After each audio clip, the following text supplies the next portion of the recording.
Welcome to Unity Talks, where the hiring experts of Dallas-based recruiting firm Unity Search engage in lively discussion with successful business leaders to dissect their careers and how they got to where they are today, the obstacles overcome to reach their success, and steps they've taken to stay at the top of their respective fields. So listen in as we provide you with the thought-provoking conversation and ideas that keep industries moving forward.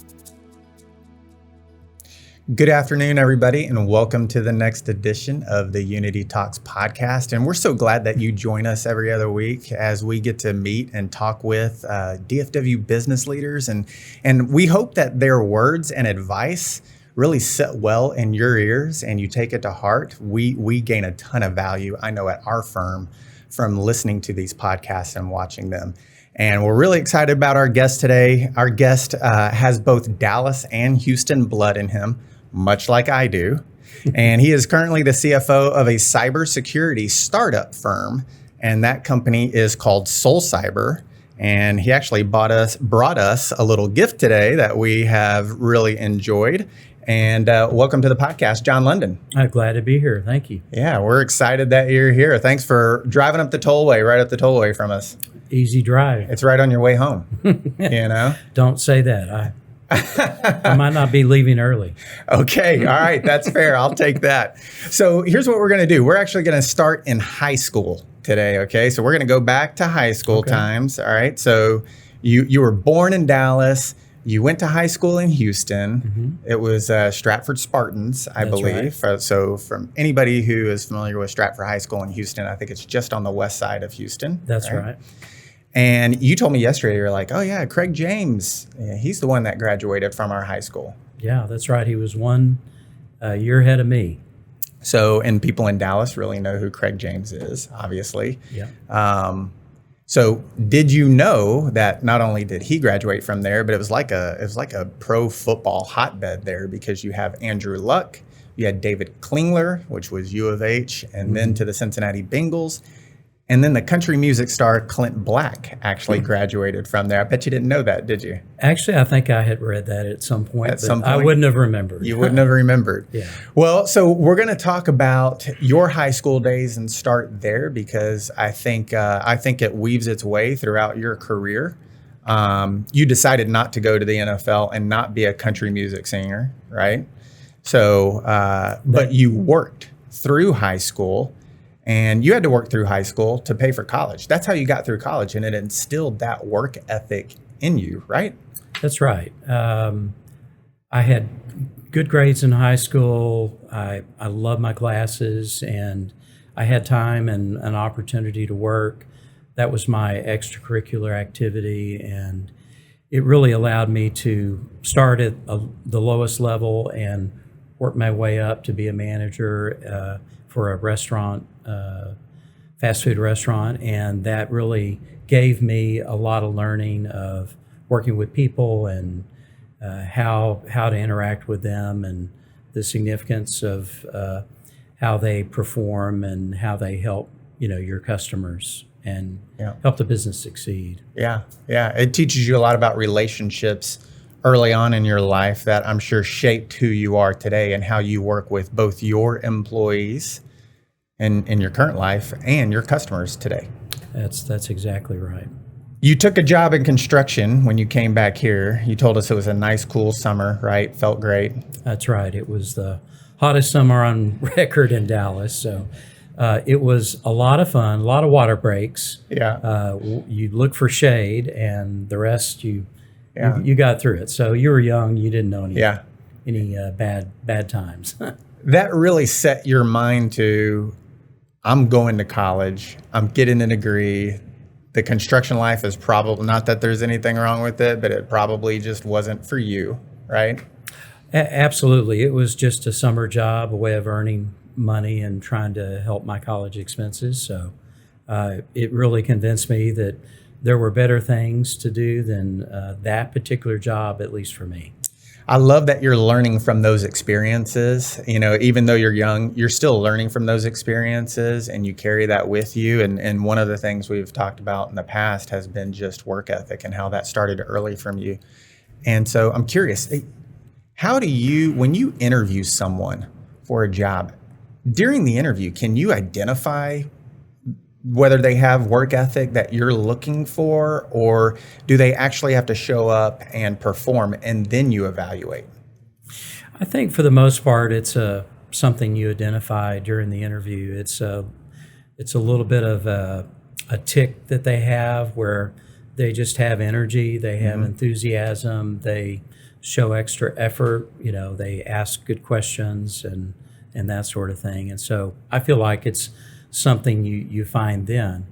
It doesn't mean that you might miss something and find that in someone else later, but I tend to think that's how it occurs. Do you ask a lot of situational questions to vet that out during your interview process to really understand if you're hiring someone out of school or a couple of years into the career?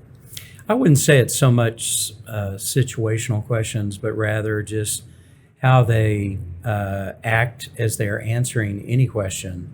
And it's the ability to kind of give extra meaning to something, extra discussion. Instead of a yes or a no, or maybe an initial answer, they can add some color to it, add some context. And I think that helps identify, better what they, are able to do and, how they might perform. Yeah. Are you able to teach work ethic to someone after you've hired them? Is it a learned skill for some people? I think it's both, actually. I think you come in with motivation. You come in with basic, hey, I want to do well at this job. I want to succeed. But then if you have a good supervisor, good peers, then they each can teach you a little more about what you need to do to be successful and to give you additional motivation to do well. You might see someone else being congratulated for a job that they did and think, I'd like to be congratulated someday for one of the jobs that I do.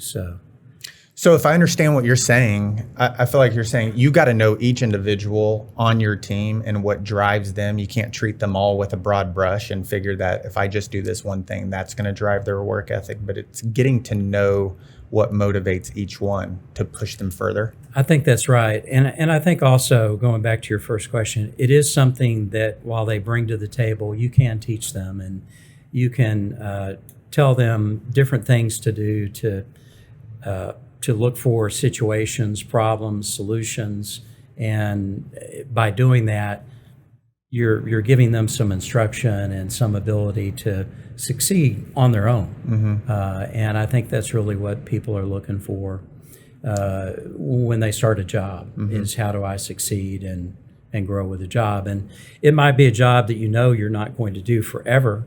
It's a stepping stone, but you have to learn it, you have to do well in order to set yourself up better for the next opportunity.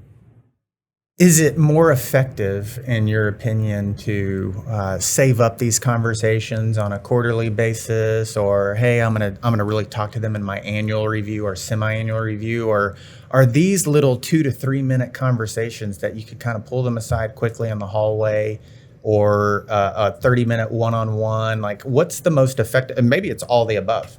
I think it's as you go. And an interesting coincidence, talking to my CEO about what kind of performance management system we want to put in place for our startup. We've had employees now for about 5 months, and are we interested in an annual performance cycle, very traditional, once a year? What did you do well? What did you not do too well? And his approach is I kind of want to do it once a month as I go. I'm more inclined, if I'm interacting with people, to kind of give them feedback, then and there, so at least they know. And it could be something simple that they've done. Hey, great job, thank you.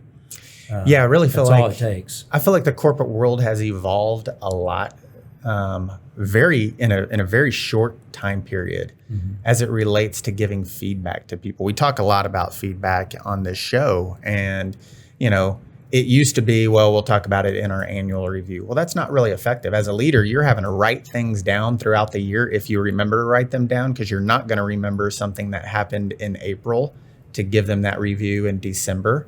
And I think we're getting better as a corporate, in corporate America, of just pull someone aside for a quick 2 to 3 minute conversation, and that has a greater impact, and they can make that correction quicker, right? No, why let something go when you could deal with it right then, and maybe that never happens again to them if it's something they didn't do quite well, or if they did something really well, hey, I need to do that again. So yeah, I really like that. So we're going to advance on here. So because it works its way throughout your career, you chose accounting.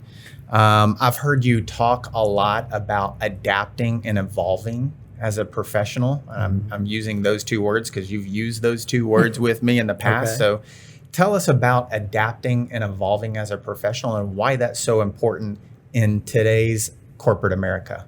Yeah, I think that any job you start, there's going to be things about it you don't know. There's going to be things you have to learn. Some of those things may come naturally to you in the job.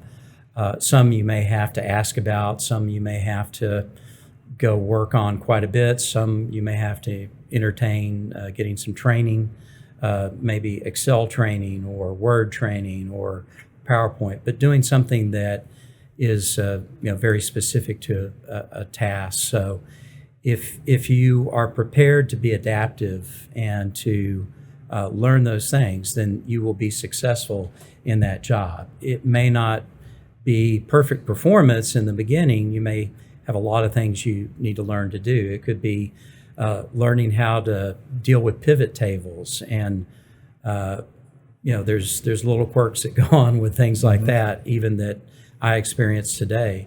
But if you are willing to be adaptive and to seek out what might you need to do to be successful, then you will overcome and succeed in that position. So from the point of view of the employee who they're a climber, they're working their way up the corporate ladder or jungle gym. It's probably more of a jungle gym than a corporate ladder. It doesn't go very straight. It's survival of the fittest, right? And it goes all over the place, which is actually good for you. As you're working your way up, it's putting yourselves in situations to be challenged, right? And to adapt is what you're looking for. Yeah, an example could be a company you're with goes through an acquisition. It could be that you've been in your job long enough to be successful at it. You're not working a lot of overtime. You're not really having to challenge yourself too much. You're doing well. And it could be that there's some task with the acquisition that you could volunteer for. Even if you don't feel like you have a lot of extra time, just simply offering to, hey, if you need something done with that particular activity, let me know and I'll try to help. And just being willing to expand your horizons out of just your current job set is how you can learn to be successful. I've talked with a lot of leaders both on this show and in just one-on-one conversations, and it's quite astonishing how many times you hear them say volunteering for things, just raising their hand. They want to see people volunteer and proactively ask to be on a project team that they weren't on the team to begin with. And it really is astonishing how many times we're looking for that. And I think if I'm a listener, and you're in his current situation, take a step back for a moment and heed that advice, and tomorrow go talk to your leader and ask for the opportunity. And that leader knows you're a competitor and you want to win and you want to help the organization, and they're going to remember that because they're going to take notice in your career and try to help you. So as a leader then, when someone does volunteer for an opportunity or a project, how do you make sure that person gets what they need? You gotta feed the beast. You got to keep feeding them. How do you identify that? How do you go about feeding them opportunities? Well, and it may not even be directly answering what they were requesting, which is something to do with a pending acquisition or something that's occurred. But you might go to the next activity that you have a need for and look down and say, okay, I think that's something they could help us with. So you can substitute, you can do a lot of things to try to help, advance them. I think another area that's accounting and finance can help with is any labor-intensive tasks that maybe you're involved in, that if you look these days, if it's labor-intensive, there's oftentimes ways you can apply technology. It's software, it's changing the process to where you can make that labor less intensive, less onerous on you or somebody else. And if you have an idea, do a little research, even you don't know the answer, you're just volunteering, you're raising your hand saying, I spent a lot of time on this. It's not really taxing my brain too much, but it's taxing, my physical abilities to just, get through it. If we can find a way to automate it, then that would be, something that even your supervisor could help you with. Yeah. Yeah. Some of the things that we've talked about have been, your skills, getting outside of your comfort zone. And you brought up, VLOOKUPs and making sure they know this, and then taking their skill set to the next level. There is also just their presentation and their professionalism that we've talked about adapting in the past on just simply professionalism in the workplace, because they want to adapt, they want to achieve, they want to be a leader, but there may be something that's holding them back from just a sheer professionalism, which people take a little more personally. How do you coach people that you identify there's a need for coaching there? Well, I think, for example, if you're going to attend a meeting and if it's not clear to you what your role in the meeting is, you should ask for some help in advance to understand what it is they're going to be looking for you in the meeting, and then come prepared for the meeting and be there a little bit early. So if it's a Zoom call, you're there a couple of minutes early on the Zoom call. If you want to be professional and your workplace is business, casual, you can dress a little more spiffy that day, a little more particular, and stand yourself out a little bit. And I think doing little things like that can mean a lot, that they may not be necessarily noticed in the minute that you're there, but eventually you'll get noticed, and that'll certainly help you and cast you in a positive light, no matter what kind of person you otherwise are and the work you're doing. Yeah, and part of it is just asking too, right? I mean, you want to volunteer for projects, you want to raise your hand for things, and if you are unsure, like you let it off with, is ask, what's my role in this meeting? How do you want me to be? Where do I contribute? We are going to meet a customer. What is the attire that I should be wearing? What time should I be there? And it's just, don't assume these things, because they do have an impact, not only on your career, but potentially your business, right? That's right. And so not being afraid to step up and ask the questions. Yeah, it's kind of the opposite of being in English class in high school and being in the back row, where you're not really going to raise your hand if there's a question. You really want to make sure that you're prepared. Again, it goes to how much you want to advance. Yep. And if you do want to advance and succeed, then doing some of these little things will help you in the long run.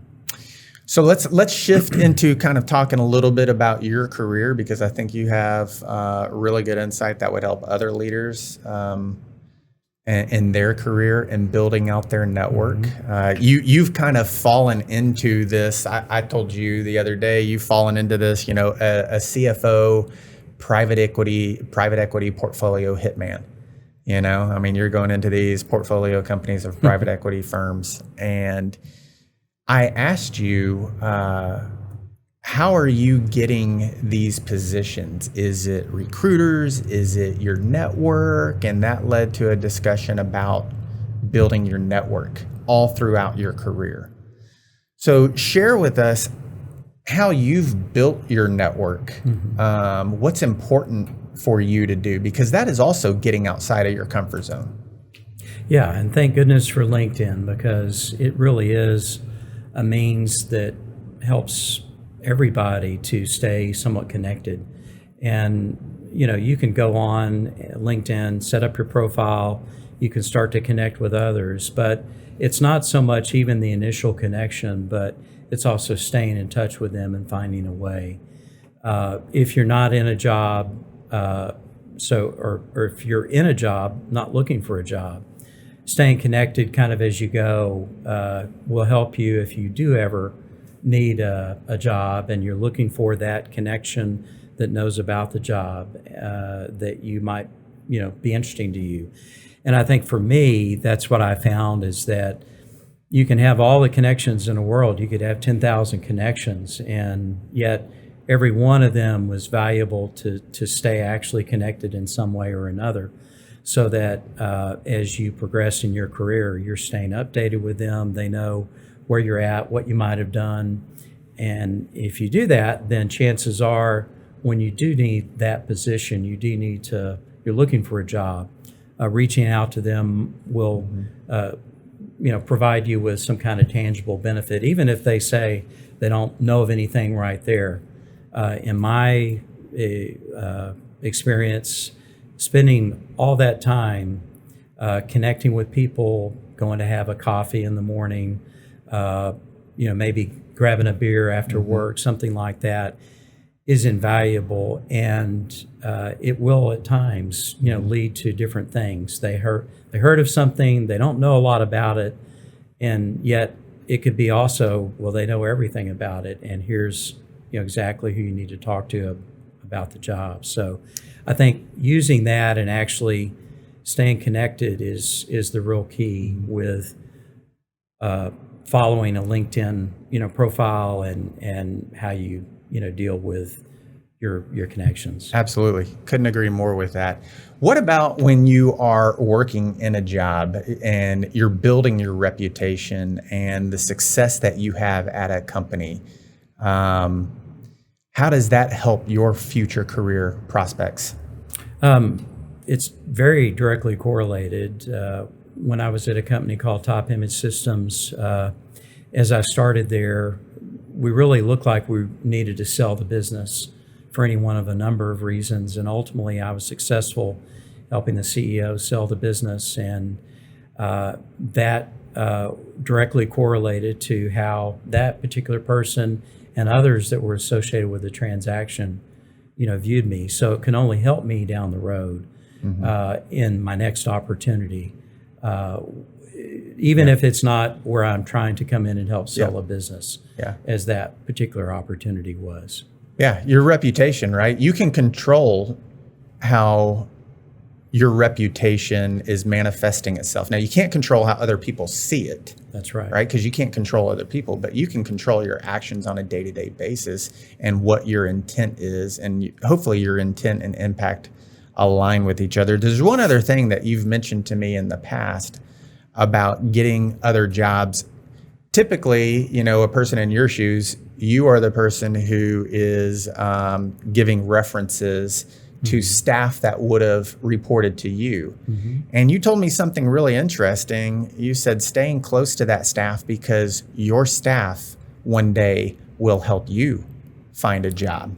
That's exactly right. And it's happened more than once to me where at least there was a lead. I can't say there was a hard job that eventually resulted, but there was a lead. One of the staff people that worked with me had, and I was able to follow up on it. And it was directly resulting from just having a relationship with them and staying connected.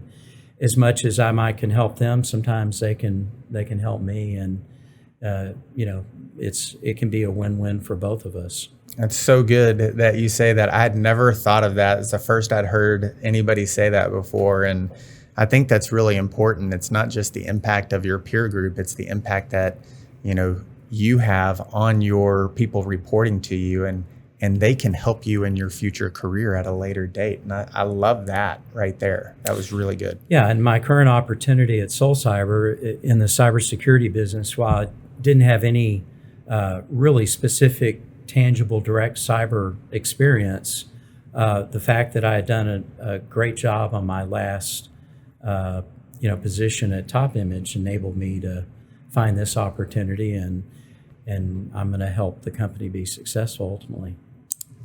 We've talked about this before, where as you progress in your career, how you find jobs. And a lot of what we talked about, if we go to college and we're coming out of college, At that point in time in life, it's whether you really need to get an internship or go to your university's career fairs, because that's the most likely way you're going to get that first job. That's right. And because a recruiter, what we talked about, what my firm does, recruiting, it's really hard for a recruiter to place you in your first permanent job when you don't have that tangible work product value that we could sell to a company. That's right. And that's why those internships are so important and career fairs are so important. And then as you progress, say that 2 to 20 year range, that's where finding a job is really option one. Is most likely it's going to be a recruiter if you're a high performer,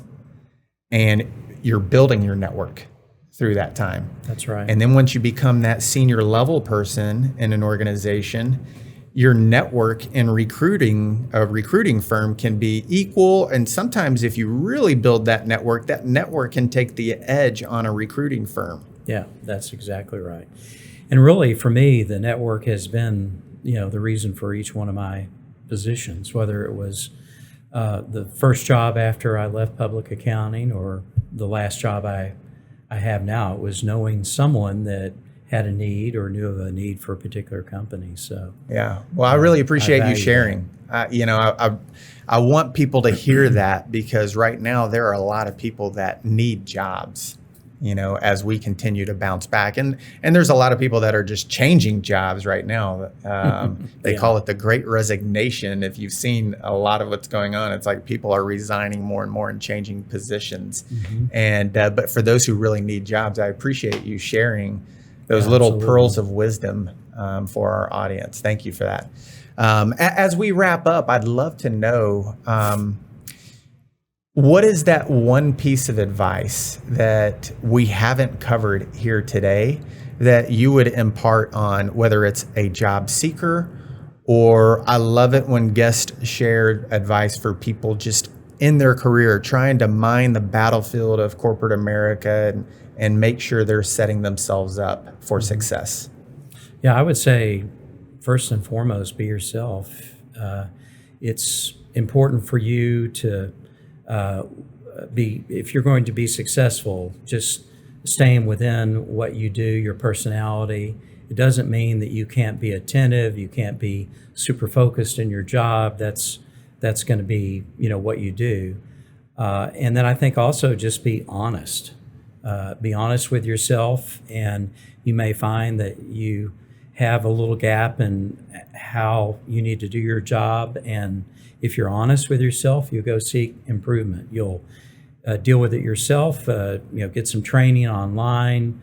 You'll watch a podcast, you'll watch a YouTube video, or you'll go ask your supervisor, ask a peer, and look for any one of a number of ways to try to resolve that. So if you're honest, you'll deal with it, and you'll be practical, about it. And I think those are a couple of things that can really serve anyone well. Yeah. Do you think that's hard for people to do, is to be honest with themselves, to look themselves in the mirror and own responsibility for their career? I think sometimes it can be, because there could be a perception that, well, if they identify that they may not do something as good as they want to, or that they don't know how to do something, then someone will perceive that as a weakness. But it's much better to deal with that early on and to get that out on the table and get some help, rather than let it fester and all of a sudden you've actually experienced something negative, and it's more viewed as an assessment of your performance. Yeah. Rather than just, I've got this weakness, I need to try to solve this. Yeah. And then I think if you're focused on your weaknesses, focus on your strengths too. So if you know you're really good at something and you get that opportunity to volunteer to help someone else out, do it, because even if it's a peer, even if it's a supervisor or whoever, they'll surely appreciate it. Yeah, I think that's great advice, John. I've heard it said before that when you point your finger at someone, you have 3 fingers pointing back at yourself. Yeah. and really paying attention to the impact that has on your career. I really believe that you need to look yourself in the mirror, own it, right? Be honest with yourself, own it, and then not just put a plan in place, but you have to act on it. Yeah. We put plans in place a lot, and then we just kind of hope it starts like happening, and you have to be very intentional. And sometimes the biggest challenge is that first step. Just take the first step to acting on the plan that you have in place for your career, because it's important. It is your career. Yeah. Right.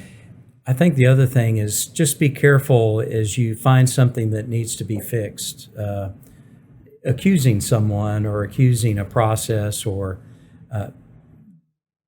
oftentimes there's reason things occur, and sometimes they're pretty harmless reasons. There's just a simple thing. And so don't put someone on the defensive and get more information before you just assume that someone wasn't doing their job or dealing with something, fairly. Well, there you have it from John London. I so much appreciate your time today. Be honest with yourself, and all these other little golden nuggets that John fed us today. That was excellent. We thank you so much for coming up I sure appreciate and it. being here with us. And we always thank our listeners. We really appreciate, and again, we hope you're gaining value out of these talks that we have with some of DFW's greatest business leaders that are out there. So thank you so much, and until next time. If you're looking for the next step in your career or the missing piece for your team, Unity Search has you covered. Whether it's finance and accounting, tax services, information technology, or human resources, Unity Search is here for you with experienced and dedicated hiring professionals. Reach out today and take the next step. Unity Search, placing you first.